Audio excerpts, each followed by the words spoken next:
So welcome to Trois Collines' second episode online that today will focus on wine pairing. We will spend the next hour or so exploring virtual wine. It's going to be a class hosted by Najib. He is now in Baalbek in Lebanon. So for those who are not yet familiar with the winery, Trois Collines is one of the most sustainable vineyard and wineries in the region, organically grown with ultimate care. And in response to climate change, Chateau Trois Collines has taken the short-term and long-term implementation to build a sustainable winery and make great wine. So that's today happening thanks to the grape variety, the pruning techniques, the soil, the harvesting management. All these winemaking techniques is helping Trois Collines to build a premium sustainable wine and has a great story to tell. So hopefully you will enjoy that today with us. So welcome again to today's event. We're gonna introduce you to three bottles today. And to give you a background about Najib, our host, he's a wine expert and instructor with a very eclectic background because he's worked in the alcohol industry, in the wine industry for Kefraya and Chateau Marcias, and also in the restaurant industry as a sommelier. For example, he helped building the cave of some of the trendiest places in Beirut and Paris, and wine is his longtime passion.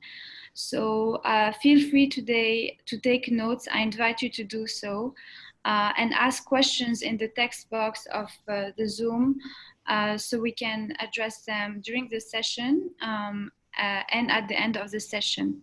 So there will be an open floor for questions during the tasting. And now I want to leave some room for you, Najib, to go ahead and start. So. Thank you, Dunya.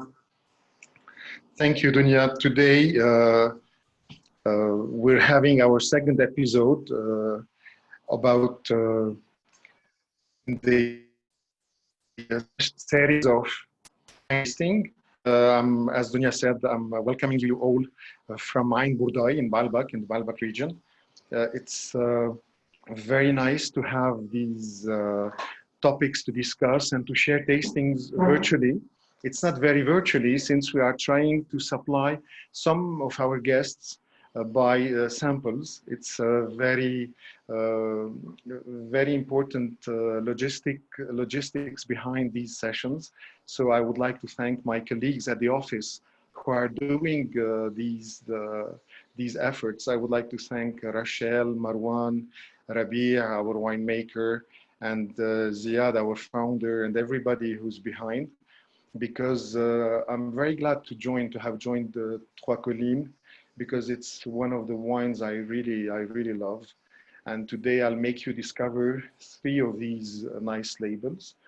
And I will talk about food and wine pairing. Food and wine pairing is very subjective because the basic rule is your own tastes and your own preferences. And so I'm gonna take you through like a small introduction where we have three main headlines, and the fourth is the tasting, as you can see on my screen.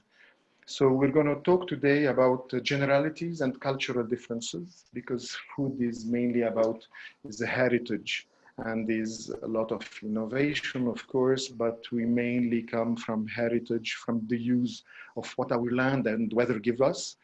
So I'm going to talk about also some parameters linking between what we have in the food and what we have in the wine as ingredients.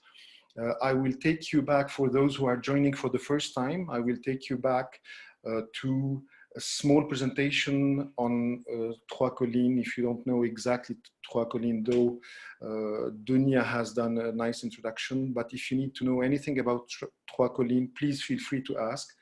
Today's session, we want it to be very interactive. So feel free to ask questions, because it's very things are not clear in our minds about food pairing, about what is right and what is wrong. I will give you some rules and what to avoid. What are the do's and don'ts that are very shocking, and what is the, as we say in French, les aberrations, what is not really welcomed at all, what is annoying, what would spoil these tasty and nice moments around a glass of wine. And we will go through 3 different labels. The previous time we had a bit more, but it was our first trial. But so today we're gonna stick only to 3 labels. Because of the requirements of the session, we need to have 1 red, 1 white, and 1 rosé. And we chose for you to discover together the range of what we call the Chateau range at Trois Collines. So I'm gonna take you later through these. So if you have anything to ask, if you would like me to focus on certain points of interest to you, please don't hesitate to share these, either raising your hand or sending a small message to Dunya, so she could, or directly you raise your hands and Dunya would give you access to discuss with me any question of interest. So the generalities and cultural differences, you know that today our human palate is our laboratory. It's where everything happens in the tasting. And where we are, where we would be, let's say on a travel, at home, visiting a new restaurant, we would be facing always new tastes and flavors. And sometimes we appreciate, sometimes we reject, sometimes we feel that it's too much. So this is, everything comes from our senses. We try to start, first of all, having an appealing display. And this is why I chose some pictures with mezé. Mezé is our table, Lebanese table. So it's very rich in colors, it's very rich in forms and designs. It's very rich also in ingredients. Temperature, some mezé is cold, some mezé is hot. Spices, garlic, onion, all these ingredients, they come also from our tradition. Because a kibbeh, if you take a kibbeh, let's say, which is the minced meat for our friends who are, let's say, from over the seas, from the States or from over the seas, kibbeh is our minced meat. Maybe you are familiar with, maybe not.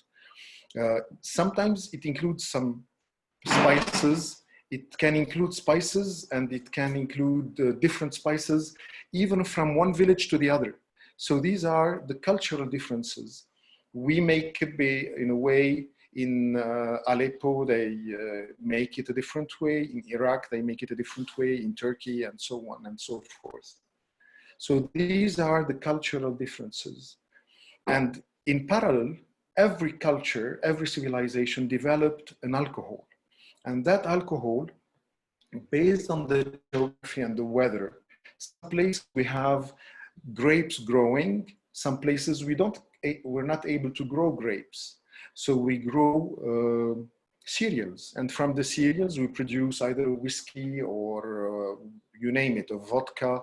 And even with these, we can find a food pairing rules and moments. But the most noble companion on a table is wine. So this is why we try always to be more talkative about our cultural, about these combinations.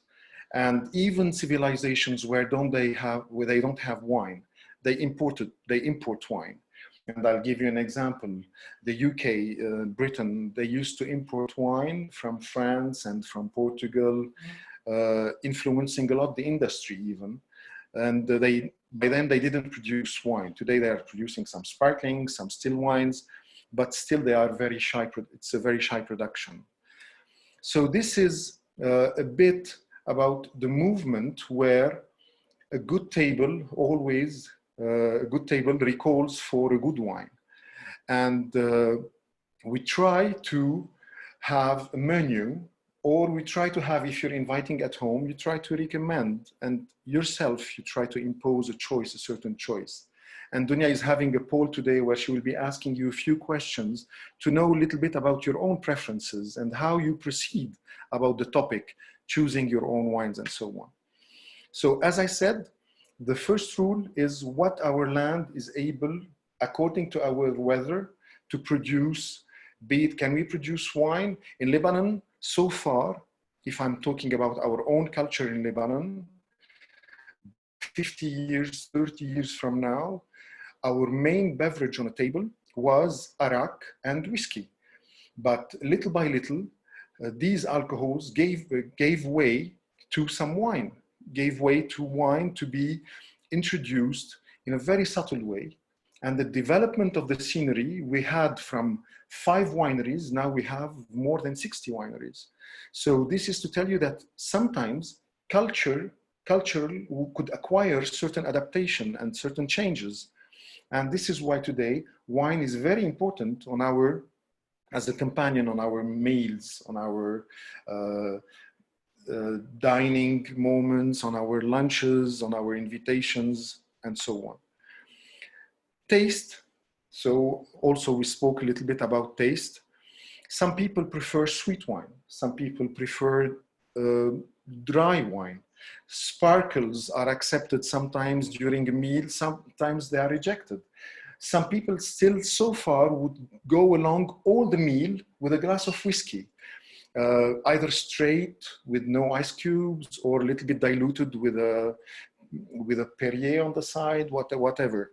So these are our tastes that are related directly to the individuals, directly to our personality, to our tradition, how we are raised from the gastronomic side, from a culinary side, what have we experienced so far. Lifestyle, you know that sometimes I visited once Moscow and I was having dinner and I was shocked for the first time to see a glass of vodka side by side with a glass of wine. So these are also part of the traditions and cultures. Even if you are drinking wine, when you want to propose a toast, you have to take a shooter of vodka straight away because these are traditions. And I found it strange. How can I drink side by side vodka and wine? So if I take it even further, moments of the day. Today, you tell me, okay, wine is very pleasant. We at our profession, sometimes we start tasting maybe at 9 o'clock in the morning, but it's a bit early, but this is our work. But can you have an early drink, an early beverage, an early alcoholic beverage in the morning? So these are the moments of the day where you find a suitable beverage to go along with what you're having. Let's say tea is recommended in the afternoon, maybe a glass of wine, a light white with a bit of acidity is recommended also as an aperitif, a glass of champagne. So every moment of the day has its own beverage as well. The parameters to discover, if I shift to my second slide, we are used usually whenever we say pairing food and wine, what comes to our mind is one thing, is color. We go red wine, red meat, white wine, fish. Rosé, we say the poor rosé doesn't know where he's to fit. But if you want, my approach today, what I will be discussing with you, I'll be tackling much more parameters than just the color. The first one, the most important one, that is for me a key to present properly wine is the temperature. You cannot appreciate a good white or rosé if not properly chilled. You cannot appreciate, even in these summer days, even a nice bodied red. We can go for a nice bodied red. Nobody says that red is to be excluded in our selection during summer. No, we can go for a bodied red, but the temperature is the key. If you serve me a proper bodied red, because the temperature today, the ambient temperature, is definitely in the range of the 30s. I cannot drink red wine at this range if I'm sitting outside. Even if I'm sitting inside, you need to serve me the red wine in the range of the 18 degrees, 20 degrees in order to accept it. Otherwise, we'll start sweating and we'll start feeling that it's not adequate. The same goes with the beer. Even the beer is so quenchy, served chilled around 4 degrees Celsius. sometimes the beer makes you sweat because it contains alcohol. So all alcohols would make you feel sweat and warmer. But if served properly at the right temperature, then you can accept better. And the same with food. So the temperature of the wine goes along with the temperature of the food. And this is why what we serve in the beginning of a dinner is usually cold, be it salads, be it carpaccio. We serve them from the fridge. And to the same observation, they are thin. So carpaccio is a thin layer, nicely sliced on the machine, on the slicing machine, and sliced even when it is cold in order to not to have a deterioration on the fiber of the meat. So even the slice has to be done on a cold temperature. So this is what I would say texture. And even let's say in the white, you know that the white has no tannins. If I'm serving rosé, which has tannins, tannins is considered to be like the thin layer of a red wine. And the bodied red wine is considered to be the highest extreme of thickness, like a pavé, like what I presented in the picture with the next by the side of the French fries. The pavé is considered to be a thick meat. This is why we go with it with a thick bodied red wine with a lot of tannins. So you see that I'm combining temperature to the texture. What is the thickness of the meat?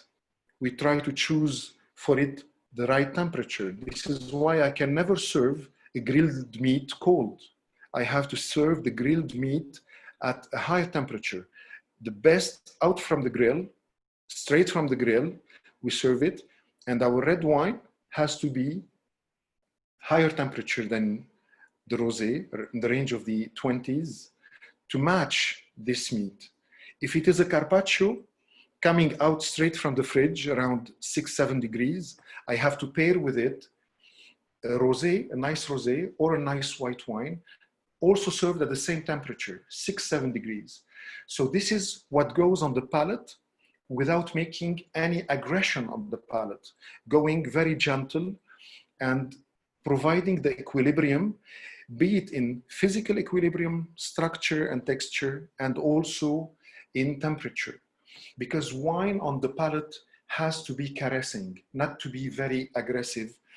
And when you're eating, you just cut and have your own bite and try to moderate.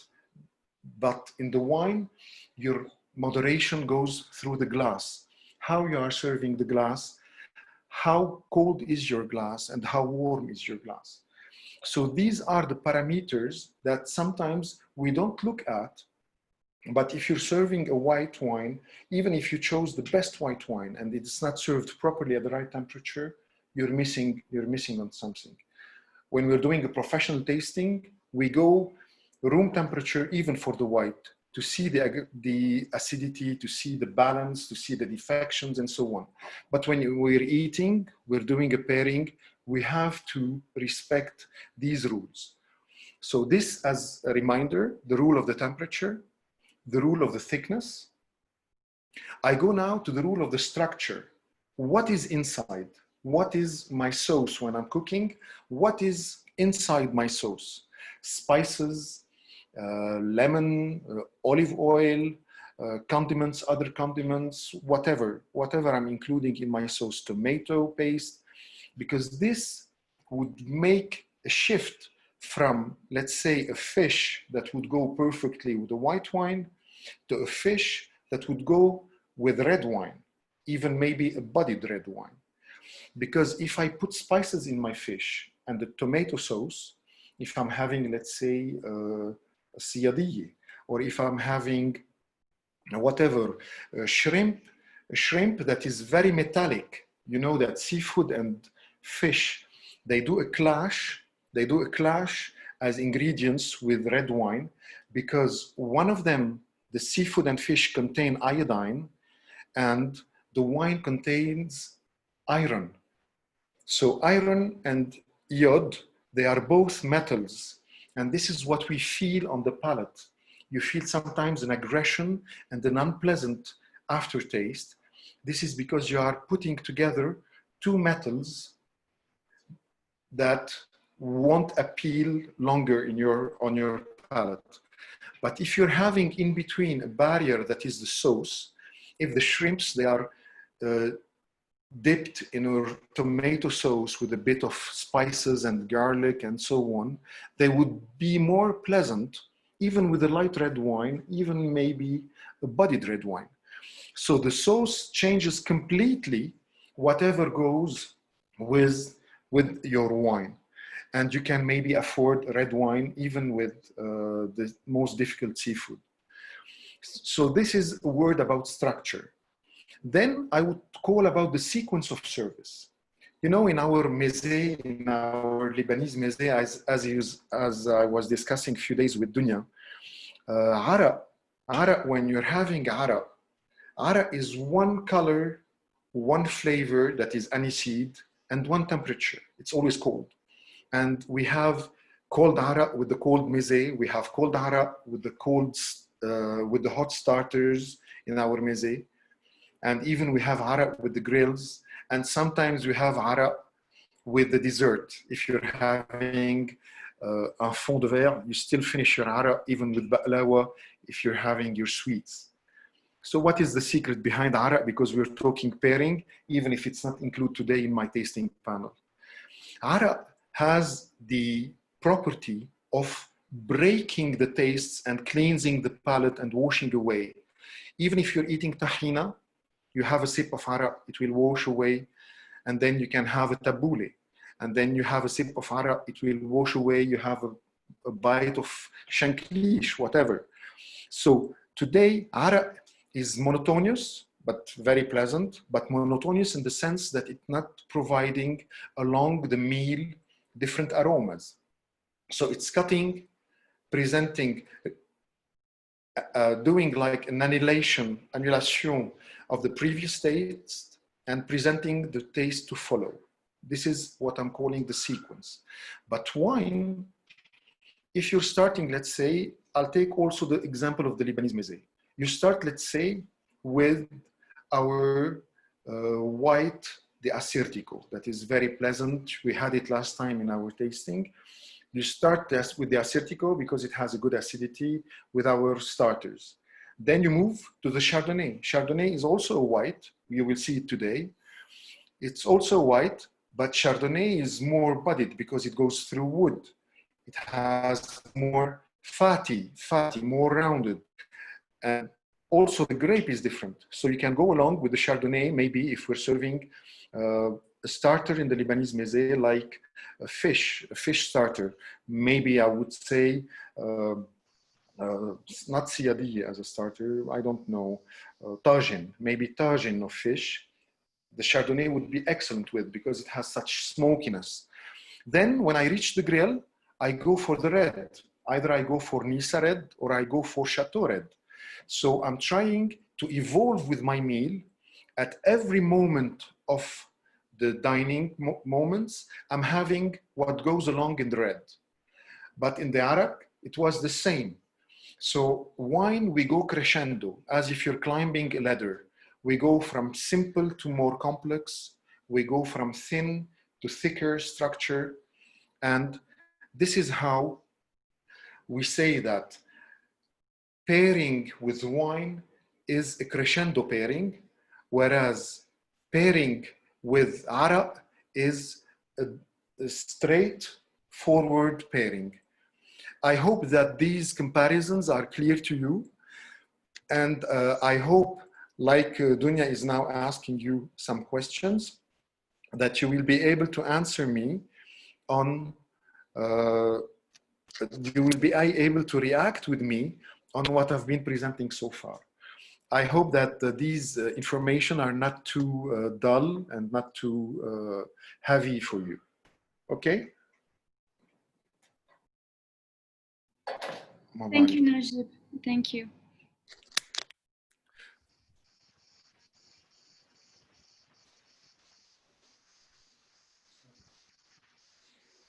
I'm trying to skip the whole on my video. Okay, perfect.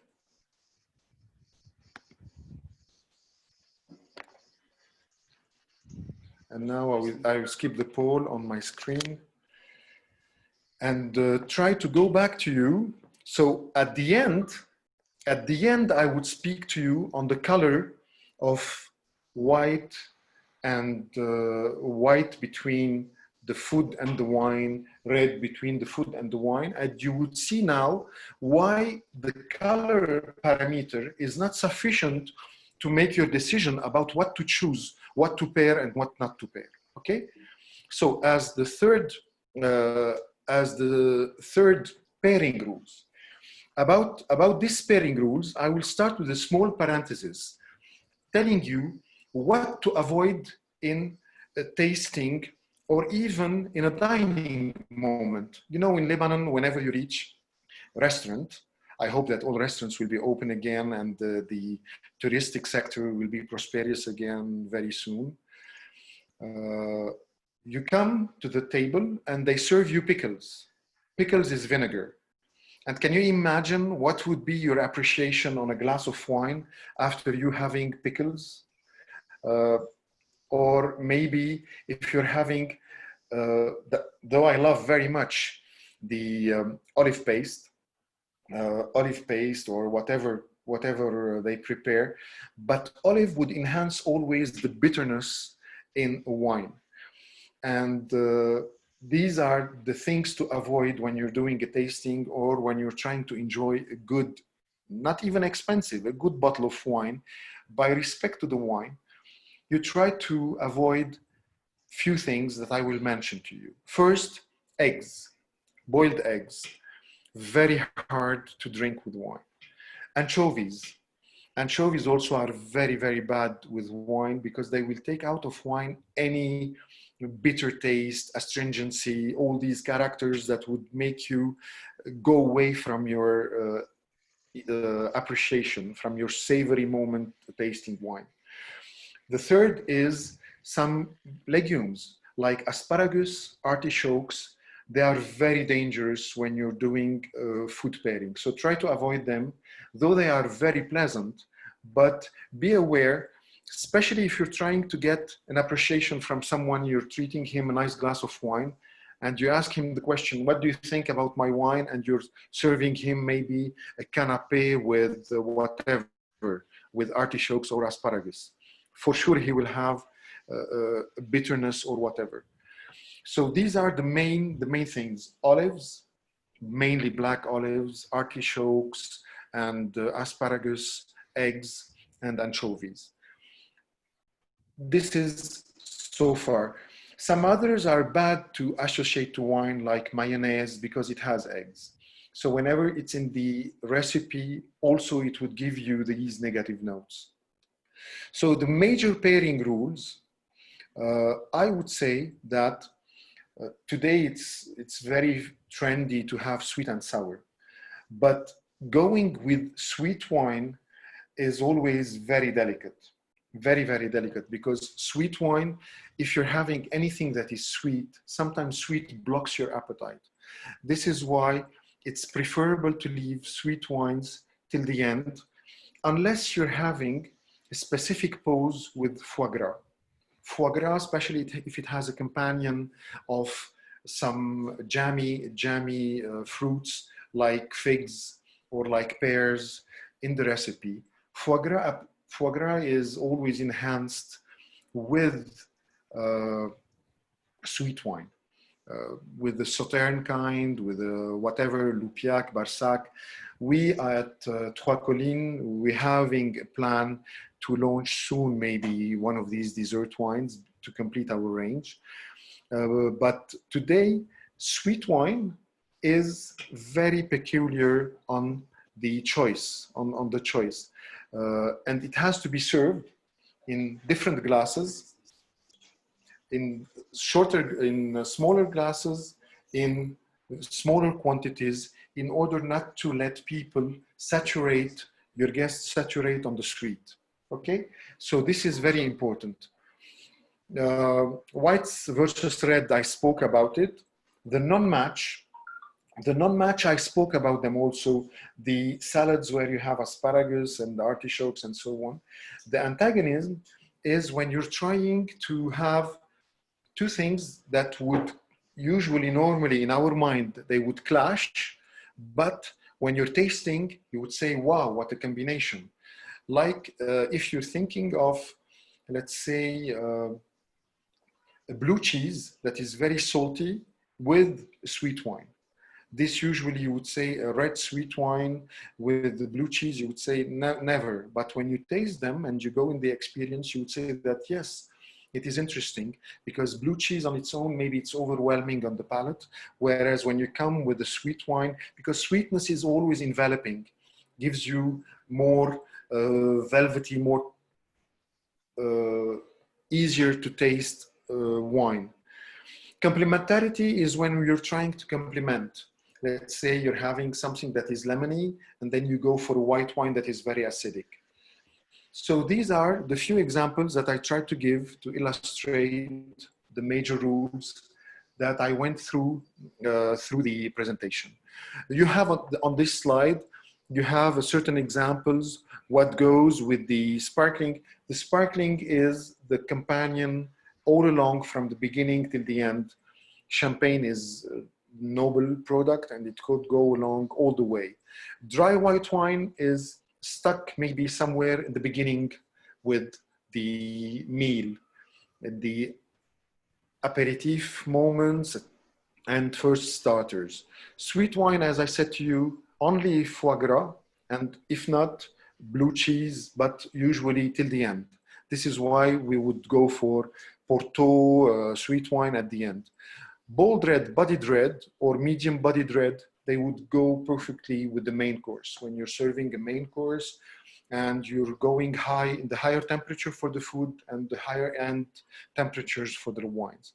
Light red, if you're having a pizza, light pizza, and you would like to go for a light red, easy red, and even maybe sometimes charcuterie, cold cuts, you're doing cheese and wine between friends, you go for a wine that didn't go into aging into barrels like our Nisa red.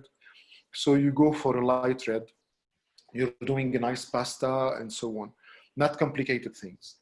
So these were my examples. And now I will go to the tasting. So to the tasting straight, unless you have certain examples for those who joined for the first time with us to know a bit more about Trois Collines, I'm open to answer. And also, these are the two slides that I keep usually from my previous presentations, in case you need any information about basic knowledge in wine, about acidity, tannins, minerality, and so on. So these are here. If you need, I would be more than happy to answer you. So our tasting panel for today. Dunya, do you want me to have a break with some questions and answers, or I'm fine? Yeah, I think that, well, most people have answered the poll. If you want to also ask questions now to Najib, as we're going into the wine tasting, it's an open floor. Go ahead, you can unmute your microphones and give me a shout on the chat, and we'll make sure we can, make this interactive. So don't hesitate to do that. I would consider the occasion to welcome all our friends, yeah. all our friends and all our guests. Maybe we have guests. Ziad has a few guests. That also Maher has guests. So I would love to welcome you all, and hope to see you one day here in Ain Burdai. So please, if you have any questions, or maybe you would like to go through the tasting and then come with your questions. Yes. I think that, Najib, can we open our bottles now? Is that something? The bottles, mine are open. I hope that, that yours... Sorry, I have a question. Should I ask at the end of the session, or no, can I ask now? That's fine. Welcome. That's fine. Go ahead. All right. Hi, this is Parvez here. You just said that boiled eggs don't go with wine. But what if a dish is prepared with eggs being one of the ingredients? Then is it okay, or a dish made with eggs also has to be avoided while pairing it with wine? Mm. Yes. Thank you. Thank you for your question. Usually, the tricky part is if you have olive oil in front of you, and as we are all polite, and if we are invited somewhere and we wouldn't return anything in our plate, so you take the olive oil and you put some olive oil or maybe any pepper or anything that would break a little bit this touch of the egg in order to break, or you would have a piece of bread. You would eat a piece of bread after the egg, because in wine tasting, we always try to cut either with bread or water. So That's water right. water here is also not recommended, but olive oil is very important. If you put a fillet of olive oil on the eggs, or have a bite of bread, or usually anything that is in your plate, not eggs, you can eat before you drink your wine, because usually when we're dining, we're having a bite, we're having a sip. So the sip after eggs straight away would be very shocking. It would take out all minerality, but bad mineralities in your on your palate. So I hope I answered the question properly. I Yes. have my colleague Marwan now that is trying to take us some nice views to profit from Ain Burdai at the sunset moment. So Marwan is going to take us some pictures, some nice video from Ain Burdai. Yes. No, you will have to ask Dunya maybe to be able to broadcast what you're providing us with. Okay. I can tell you that now the sunset in Ain Burdai is marvelous. You know that at Trois Collines we have exactly 3 hills. This is what you can see on the logo on my presentation, and this is why we are on 1,500 meters in the Bekaa Valley. For those of you who don't know us, and we are on a very nice location. And today it's very important for us in a hot country to climb to these altitudes to be able to provide you with the freshness that you have in your glass. So I thank Ziad for finding this spot, and I thank Rabia for doing the great effort on the winemaking, because always we have to have these combinations, the man, the terroir, and the weather, to be able to make a good wine. And at the end, the consumers, yourselves, for have all these good appreciations that we look for from your sides. So if I don't have any more questions, Dunya, I will proceed to the tasting with my Chardonnay. Yes, let's do it. If all our guests online have their bottles fresh and uncorked, so to serve the Chardonnay,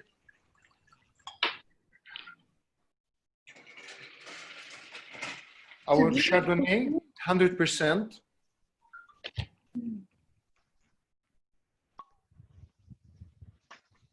10 months in oak barrels.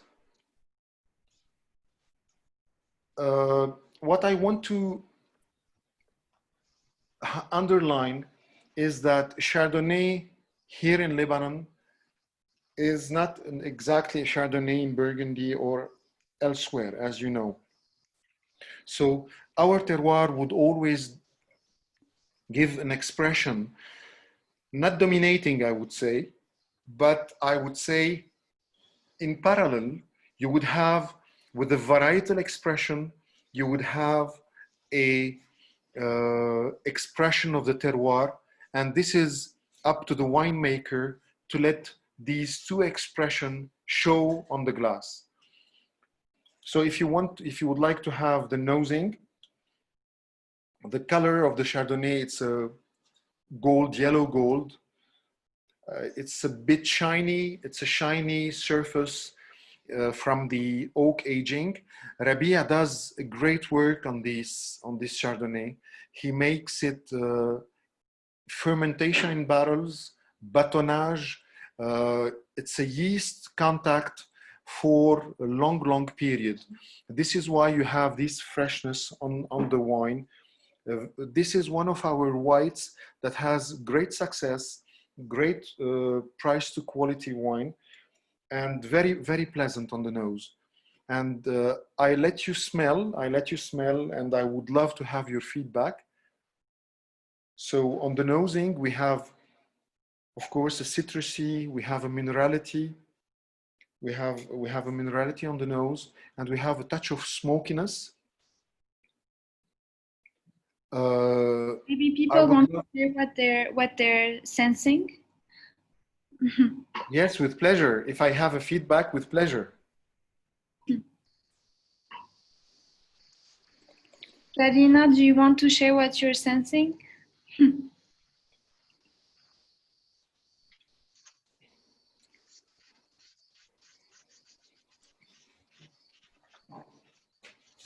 Yes, we can hear you. I just enjoyed the perfume, very strong, very much enjoyed it. I look forward to taste. Please go ahead, You know, on the first sip, wait till the second sip to give your appreciation, because the first sip is just, we're setting to zero our tasting palate. And what we are trying to look for is to have the palate confirming the nosing.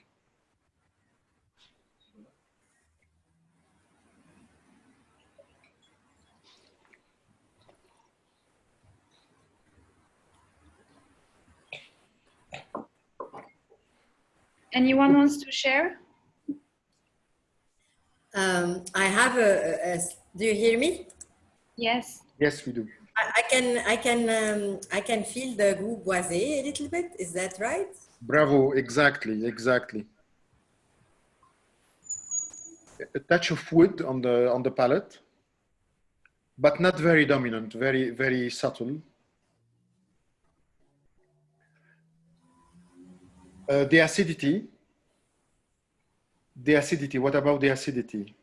You feel that it is mouth-watering after you have, it's very lingering, after you have the wine gone away, after you swallow the wine, you still have very nice, the stamp of the wine, the presence of the wine marking your palate. You know, as we say in Vino Veritas, when you drink a glass of wine, unfortunately, I cannot see your faces and your appreciation, because usually when I see people, even if they are telling me, wow, what a nice wine, and so on, I can tell from their faces if they are really appreciating the wine. But the truth is, when you are willing to go back to the glass, you still find that something you did not grab, something is missing, and you want to describe, and you have a second sip. And this is the truth, that you're enjoying the wine, and the wine is in good connection with you, with your palate. So if this is the case, I would say that we have a winning wine. We have a winning tasting. So today, the soil here in Ain Bourdai is providing us with very high acidity. This is why it was considered hard to be producing white wine in Lebanon. But the range of white wines that we have at Trois Collines has very nice, crunchy, crisp acidity that you can find, that you can sample today in our Chardonnay. And what I wanted, yes, please tell me. Yes, Jad, I think anyone has a comment? No, it wasn't me actually, but I could say one thing. It's not new to me. It's Ziad would know. I've already ordered like 8 bottles last week, so I love it. I love this one. Thank you. Thank you. May I ask a question? Please. There is a bitter taste at the end. This is due to what? Exactly. Always we have a bitter taste, and I was going just to mention it. Thank you. You have a good palate. The bitter taste comes always, you know, we have a combination, everything, bitterness is included in the flavors that we have: sweet, bitter, astringent, sour, and so on and so forth. Bitterness comes from every fruit has in it a side of bitterness. You know, the almonds, they have a side of bitterness, the walnut, everything, even a peach, even when you're having a peach, an apricot, they have a back, what we say, an aftertaste, that where you have a slight of bitterness. Bitterness comes usually from everything that is linked to the skin, to the seeds, that is linked to the oil. And this is, we find it, personally, I find it a pleasant bitterness. Do you find it an aggressive bitterness, negative note or positive note? I felt it's strong. I wasn't expecting bitterness in a white wine. This is why I'm asking. It's always present in white wine. You are sensitive to bitterness. Maybe you have your coffee sweet. You have always your coffee sweetened. Yes, light sweet. Light sweet. This is why, because usually when you do not tolerate tannins or bitterness, you go and you moderate with adding some sugar. And this is to tell you, bitterness comes mainly, in this specific case, bitterness comes from the wood aging, because the oils, you know, during the aging, when we put the wine to mature in a barrel, there is exchange. The oils from the wood move to wine, and the wood absorbs also certain components from the wine. So this exchange between wine and wood gives you this bitterness, because you know that the wood to age barrels inside, they are treated by heat, they are toasted, they are burned.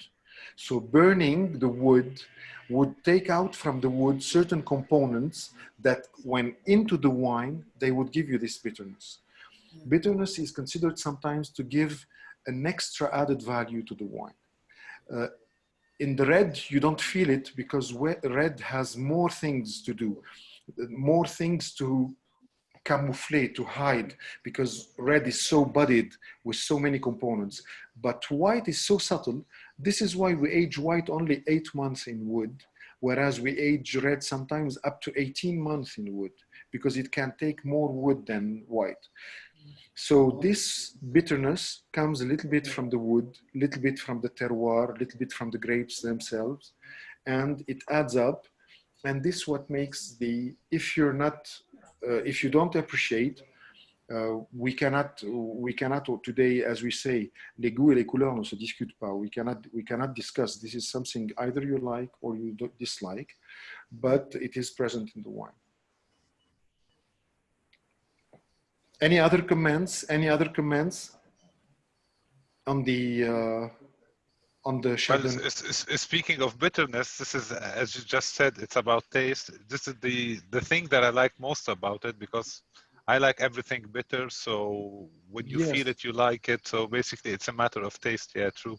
Exactly. It's like when you're adding some hot spices to your plate. Some people would say, "How can you afford to eat so much spicy?" And some others would say, "No, I would add eternally spices and not affect my palate." Yep.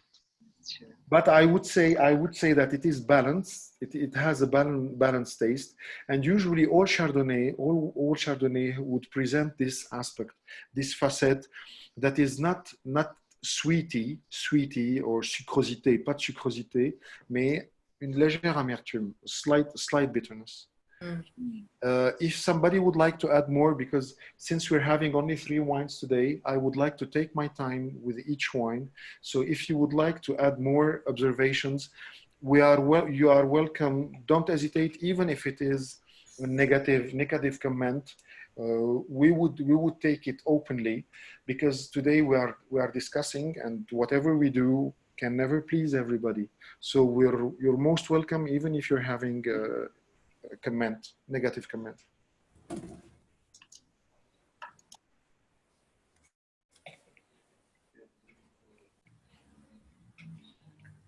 Shall I move to the second glass?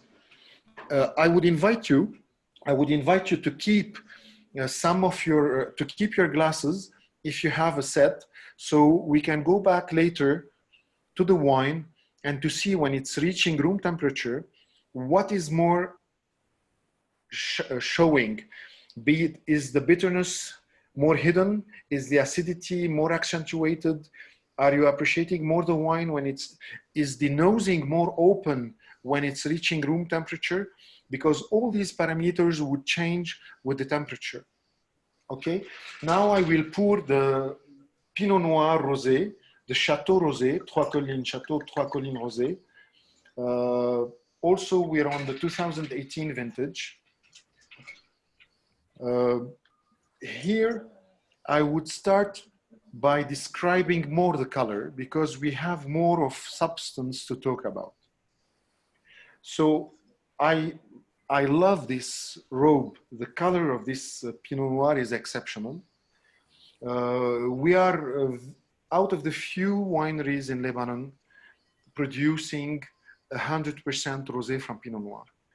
And we are also very extensive on the Pinot Noir. We have even another red label that, that is Pinot Noir 100% from the region.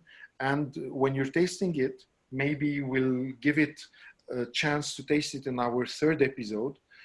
So the Pinot Noir doesn't look like any Pinot Noir at all. It's a Pinot Noir of its own character because the expression of the grape, Pinot Noir is very delicate in growing at the vines as vines and into winemaking, very, very delicate, but it is exceptional. So this Rosé Pinot Noir, when you tilt the glass, you can see that it is rosé with bluish and violet fringe, which is very young and very fresh, very crisp. And it calls for a bite, not for a sip. So this rosé is very pleasant. And when I take the nosing, if you want to go for the nosing, it has pamplemousse, you know, the when you squeeze grapefruit, red grapefruits, and it's a blend between grenade, grapefruit. It has a very nice fruity nosing that is on the acidic side. You know, when the grenades are not ripe, very ripe, but they are still bit green. This, first of all, this would be their color when you squeeze them, and the juice would be very acidic, very fresh. And this is on a very fresh summer day when you're sitting by a pool. It's a very pleasant drink. And sometimes you would need to put an ice cube inside, but I would say it's a pity to dilute your wine. People even call this technique piscine. When they're putting an ice cube in the glass of wine, they call it piscine. But I would say it's a pity to dilute your wine this way.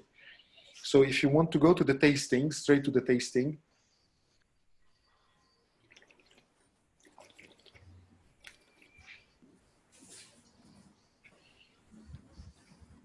very nice. You can feel a touch of sweetness, though it's a dry wine, but coming from the ripeness of the fruits. It is an exceptional balance between the ripeness of the fruit and the acidity of the fruit. And also for the lady, for our dear lady who just interfered, also a slight bitterness. So very slight bitterness.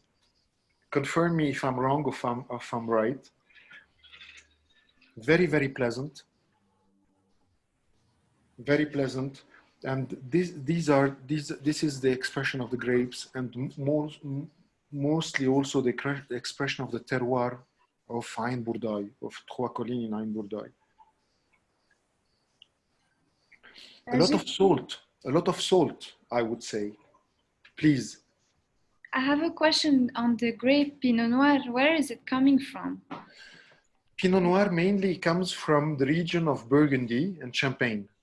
It is red grape that is very well developed into cold vineyards areas, cold winters, cold vineyard areas. It has a very thin skin and gives great wines. all the Burgundy red wines are made 100% from Pinot Noir. Nuit Saint-Georges, Von Romanet, and you go, you name it. These are great wines that are made 100% from Pinot Noir, that could stand aging in barrels, that could stand long life in bottles, and that could sell very, very expensive, very, very expensive. So bringing Pinot Noir to Lebanon is a great experience.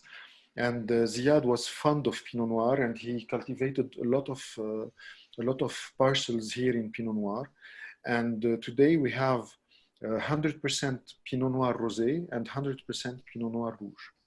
And there are two of them, very nice bottles. I look forward for my tasting with you on the Pinot Noir Red.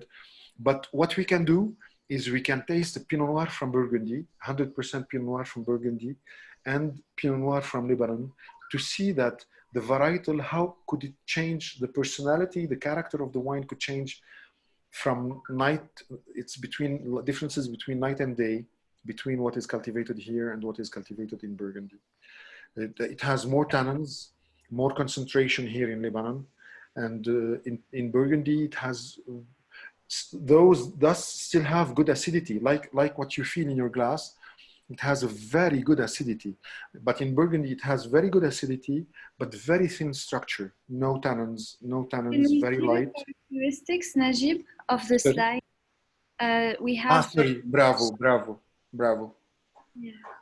The Pinot Noir, you can see the grapes. You can see it's the Pinot Noir Rosé for me. Why did I say universal match? Because this type of wine, usually people misunderstand and misclassify rosé, especially the men. They dislike the rosé because they say that it has no character and so on. On the contrary, when it's done properly, rosé could be a wine that is easier to drink, that goes along with many foods, like a champagne. If you're today, you want to celebrate, and you're sitting on the balcony and you want to have a glass of wine, and you're having canapés of whatever, all sorts of things. Rosé from this character would match many things, especially our Lebanese table, Lebanese mezé. Somebody had an observation. I would like to hear it. Yes. Pinot Grigio. Yes. Pinot Grigio is something else. It's different type of grapes. I want nothing to actually to know if it can be grown here in Lebanon, if you might find it available. Nobody did the experience. Pinot Grigio, c'est un Pinot Gris. Pinot Gris, it's a white wine. It's a white wine from Italy, and it could be grown. But as you know that our weather, Mediterranean countries, we are a bit similar. But today I am encouraging, also trying to say that we have to encourage the adoption of new grape varietals. And Ziad here had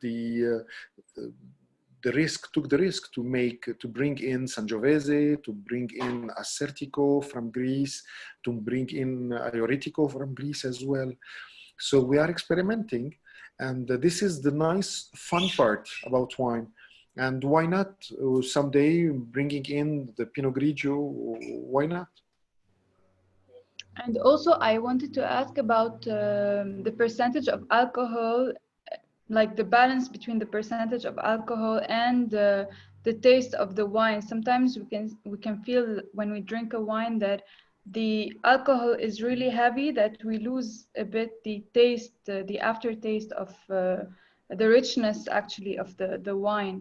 Bravo. So how do we balance between Yes. the alcohol and the taste? This is And the winemaker. actually, especially in Lebanon, I feel like Lebanese wine has more alcohol than Yeah, very true. European wine. very true. The Lebanese wines, because we have a lot of sun and we have a rich soil, we have high alcohol. And when do you feel the alcohol?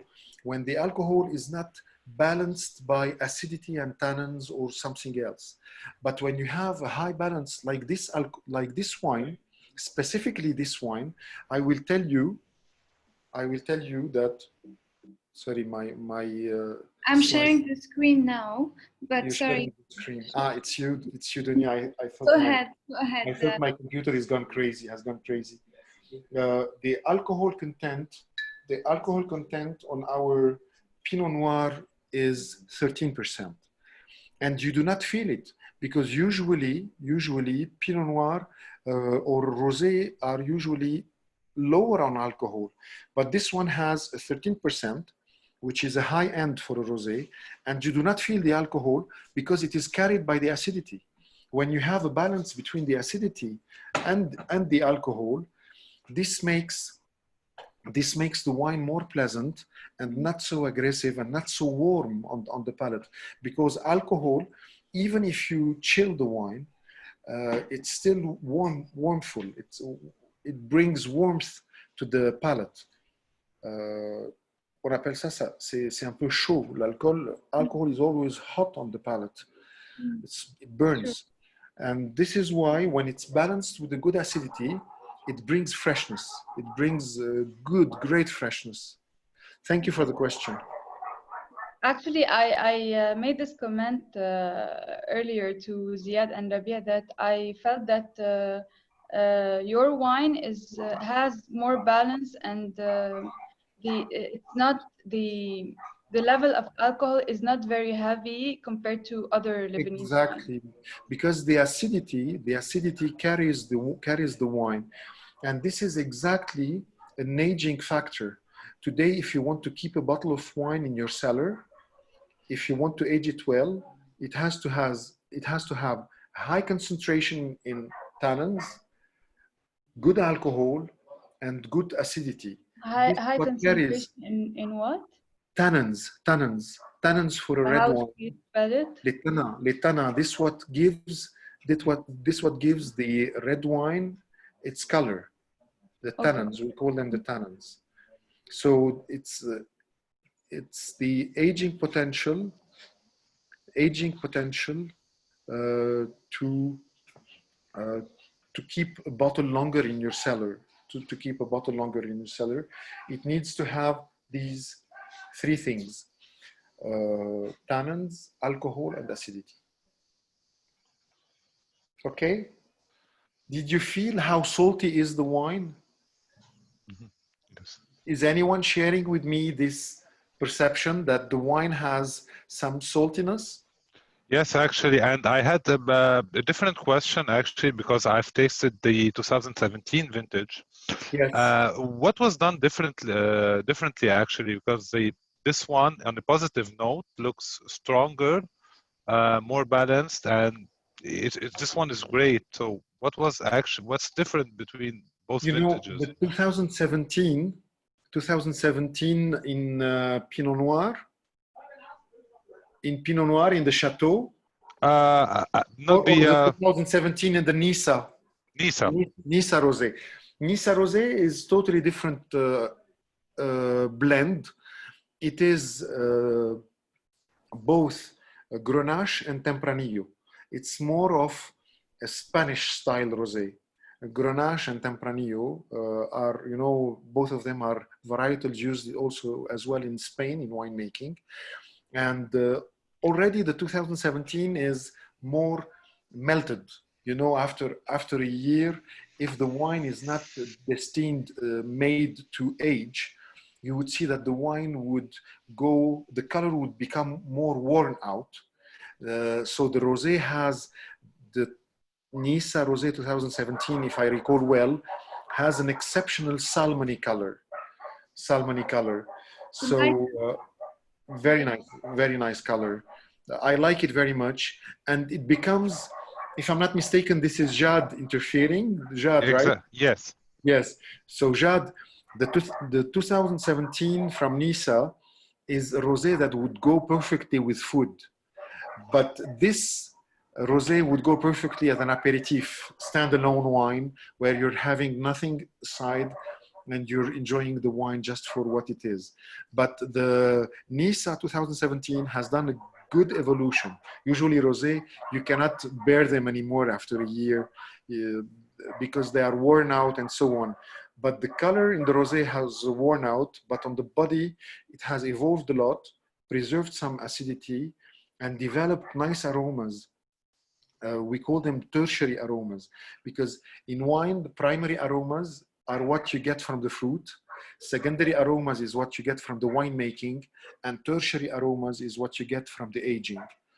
So when a wine develops the tertiary aromas, this is a good sign, though the grapes of all our wines are still young grapes, but we are doing a good job. And as I said, Rabia is an artist. He's doing a good job, and he's extracting. He's even able to preserve in time rosé, and this was a good exercise for us. Though we still have very few bottles of the 2017 Nisa, but we're enjoying it very much, especially if you're having, as we say in Lebanese, أكل بالزيت, يعني all the okra in tomato sauce and olive oil, the green beans in olive oil and tomato sauce. These are nice cold mezze that would match perfectly with this type of wine. Okay. So, shall I go now to the Chateau Trois Collines Red? Yes, if everyone is satisfied from the Rosé Pinot Noir, we can move to the Chateau. Yes. What is the Chateau about? Let's see. The Chateau Trois Collines Red 2017 vintage. Here we're having a wonderful, exceptional blend of Merlot and Sangiovese. This is a Tuscan style. For those of you who would like to bring in their homes Tuscany tonight and you're not able to access whatever Chianti or maybe a nice Ornellaia or whatever, you can have this wine. It's an exceptional blend. The first time in Lebanon we developed such a blend, gone into wood barrels for some 12 months, and very soft structure, very, very soft structure. You can have on the nosing here for Elsa, you have on the nose, the first thing I got was the alcohol, for the freshness of the alcohol. If you're having now the glass of Chateau, this was for me, I felt the alcohol. Here we're talking about more alcohol, I think, and we're talking about more wood. We're talking about 14%, 14 point. We're talking about 14 point in alcohol content, but you will see the balance now. We're talking so here about also because the flavors are kind of camouflaged and there's like a balance between everything and it's more thick. That's why we can have more alcohol in it?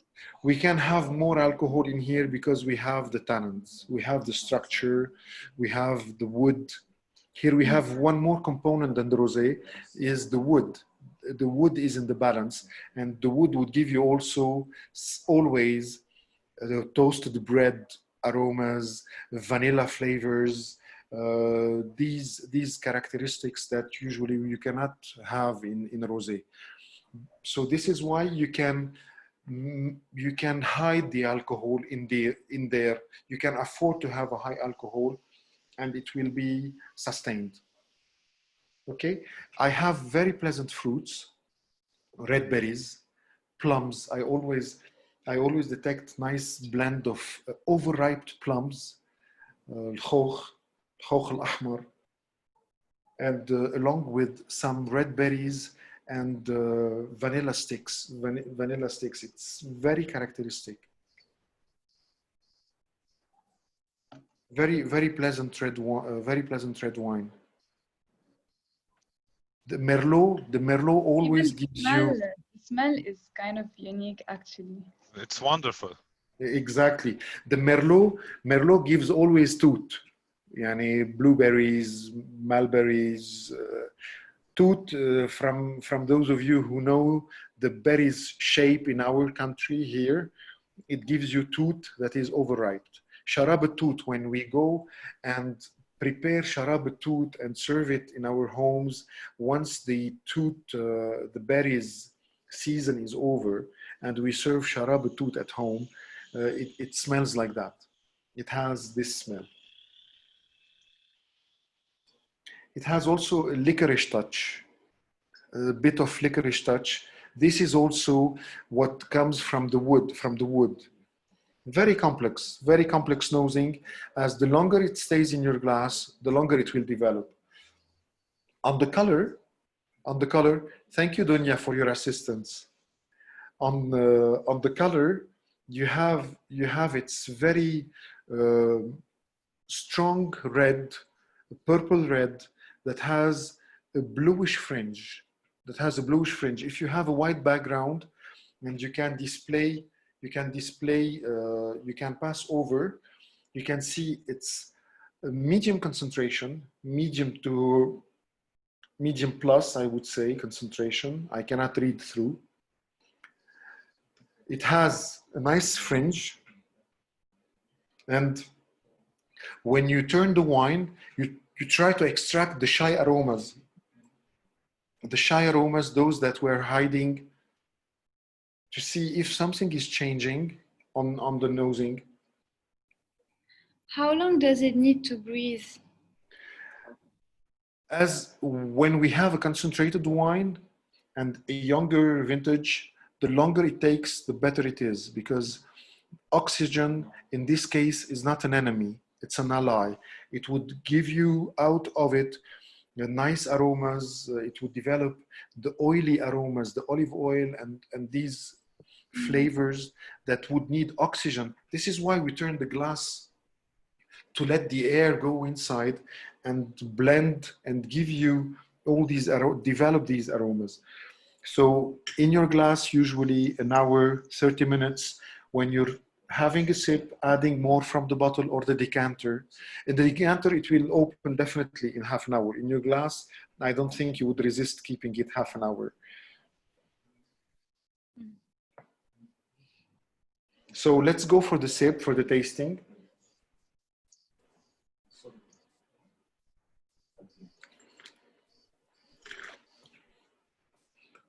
You would see on the palate, the first sip, because we're moving to a higher alcohol, higher concentration, you feel that you're overwhelmed. Something happened that we did not understand. We need to go for a second sip to be able to detect and hold it more. Okay. Nice acidity, very nice acidity. I feel the common characteristics from all the wines of Trois Collines in Ain Bourdai: acidity, saltiness, minerality, soft tannins, not aggressive tannins, melted. They have melted. Velvety touch that is really a nice characteristics applied to this wine today. I'm telling you that now in Ain Bourdai, it's high temperature. Today was a very day hot under the sun. And the wine, I'm drinking a wine from this concentration, and it's very fresh, very pleasant.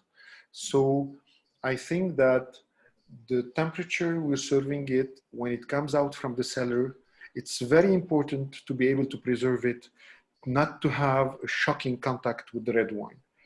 We're talking high concentration alcohol, high concentration tannins, high acidity, a good balance from everything. And you're having a very pleasant wine that you could finish, even on a hot summer night, you could finish the evening with. The good thing on the palate is that the wood is not dominant. And even on the nosing, the wood is not dominant even after 12 months of aging. And I would love to have your feedback on this.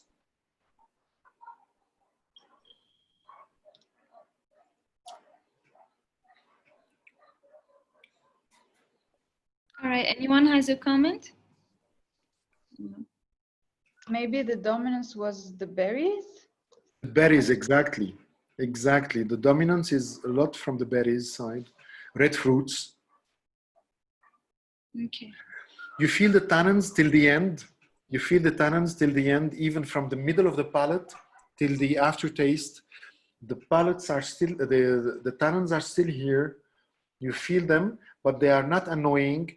They are very caressing, very mild tannins, and very ripe.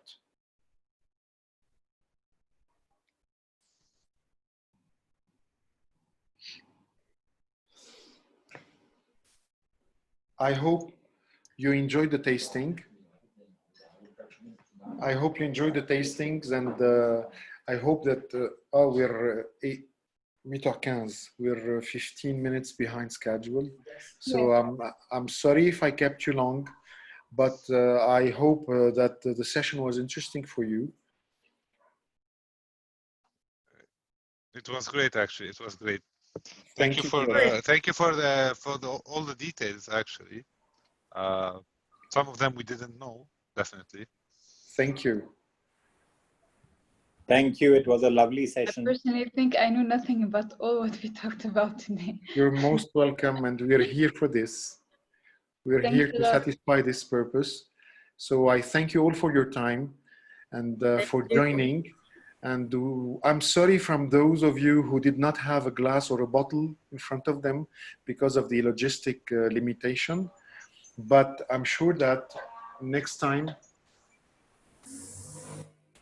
I'm sorry, I had to. I think everyone has details now where to find, how to contact you. Thank you for the people on the chat now. They're very active. So if you want to order or place an order, you can contact the team directly.